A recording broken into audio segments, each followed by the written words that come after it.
Reservation system in India. Reservation की बात कर रहे थे, इससे पहले हम बात कर चुके हैं SC/ST रिजर्वेशन के बारे में। आज हम बात करेंगे अदर बैकवर्ड क्लासेस के बारे में, उसके सब categories, creamy non creamy layers के बारे में, और उसके बाद किस प्रकार से वेल्थ नहीं डिसाइड करती और नहीं बेसिस होती रिजर्वेशन की, किस प्रकार से कास्ट ही रिजर्वेशन का बेसिस होता है, और सुप्रीम कोर्ट की क्या टिप्पणी है करंटली OBC तमिलनाडु जो रिजर्वेशन केस था उसके ऊपर किस प्रकार से सुप्रीम कोर्ट ने कहा कि reservation is not a fundamental right of Indian citizen. इन सभी क्राइटेरियाज़ की हम बात करेंगे कि OBC अदर बैकवर्ड क्लासेस को किस प्रकार से रिजर्वेशन मिला आफ्टर सुप्रीम SC/ST रिजर्वेशन के बाद। फर्स्ट बैकवर्ड क्लासेस कमीशन जो कि काका कालेकर कमीशन के नाम से 1955 में गठन किया गया, उसमें बैकवर्ड क्लासेस को रिजर्वेशन देने के बारे में बात की गई। तो इसके ऊपर क्या जो कहानी है, काका कालेकर कमीशन के बाद क्या होता है उसकी हम बात करेंगे। जैसे आर्टिकल 340 के अंदर मेंशन है, it is obligatory for the government to promote the welfare of the OBC। It is obligatory, ये नेसेसरी है और ये ज़रूरी बन जाता है कि गवर्नमेंट प्रमोट करे वेलफेयर ऑफ द OBC। ये बात आर्टिकल 340 के अंदर कॉन्स्टिट्यूशन ऑफ इंडिया, भारत के संविधान के अंदर लिखी हुई है। इसी चीज़ के मद्देनज़र रखते हुए रिजर्वेशन जो कि अदर बैकवर्ड क्लासेस को भी अलॉट किया गया। नमस्कार दोस्तों, मेरा नाम है अंकित यादव और आप देख रहे हैं अंकित यादव इंस्टीट्यूशन। आर्टिकल 340 के बाद कमीशन का गठन होता है और उस कमीशन को हेडेड करता है प्रेसिडेंट, और हैविंग उस कमीशन के अंदर having such person who think fit to investigate the condition of socially, educationally and backward classes.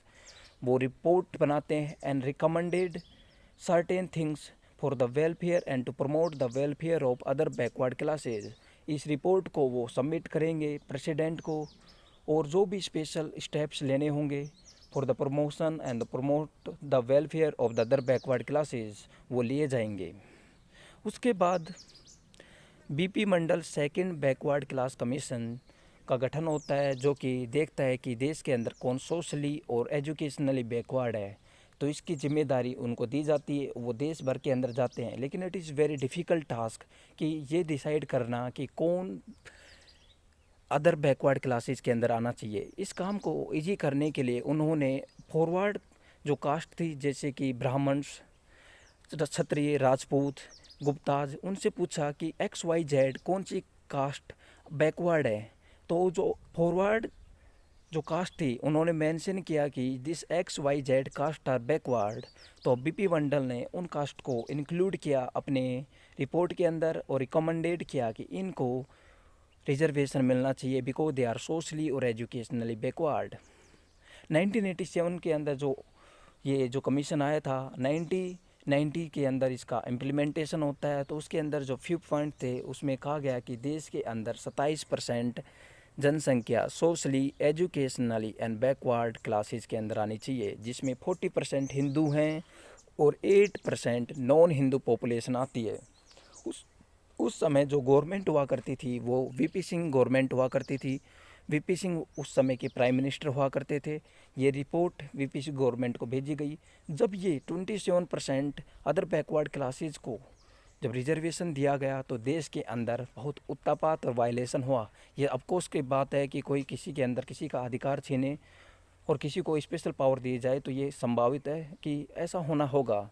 Indira Sahni versus union of India 1993 के अंदर केस होता है, जिसे हम पॉपुलरली मंडल केस कहते हैं, क्योंकि ये मंडल केस के जो भी रिकमेंडेड इन्फॉर्मेशन थी, जो भी उन्होंने कुछ रिकमेंडेड किया था उनके ऊपर था। तो सुप्रीम कोर्ट इसके ऊपर क्या कहती है और इस केस के क्या रिजल्ट निकल के आता है। सुप्रीम कोर्ट कहती है कि MR Balaji versus state of Madras 1962 के अंदर जो केस हुआ था, उसी के दौरान जो कि एक अफेक्टिव लिमिट बाबा साहब भीमराव अंबेडकर आर्टिकल 335 के अंदर कहकर गए थे कि अफेक्टिव रिजर्वेशन वो 50% लिमिट होनी चाहिए थी। इनिशियल अपॉइंटमेंट के अंदर ही मिलेगा रिजर्वेशन, ना कि प्रमोशन के अंदर। ये बात अलग है कि आर्टिकल 16 सब क्लोज 4 के अंदर इसको ऐड कर दिया गया प्रमोशन के रूप में।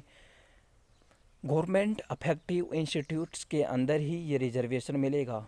और ऐसे कोई इंस्टीट्यूट जो कि डिनाइड करते हैं ओबीसी रिजर्वेशन के लिए, it's the matter of their होन। इसके ऊपर जो तमिलनाडु जो रिसेंटली जो न्यूज़ है वो उसको आप स्टडी कर सकते हैं। अब क्रीमी और नॉन क्रीमी लेयर्स जो कि फॉर्म होती है ओबीसी के अंदर, उनका फंडा क्या है। जैसे समझिए आप सोशली बैकवर्ड है और आप इकोनॉमिक बैकवर्ड है तो आपको ओबीसी रिजर्वेशन मिलेगा। आप सोशली बैकवर्ड नहीं है मतलब आप कास्ट से सोशली बैकवर्ड नहीं है, लेकिन आप गरीब हैं, इकोनॉमिक बैकवर्ड है तो आपको रिजर्वेशन नहीं मिलेगा। आप सोशली बैकवर्ड हैं, इकोनॉमिकली एडवांटेजियस है, मतलब जो 8 लाख की जो यूनिट है, 8 लाख का जो क्राइटेरिया जो लिमिट है उसको आप क्रॉस करते हैं तो आपको क्रीमी के अंदर डाल दिया जाएगा, क्रीमी लेयर के अंदर।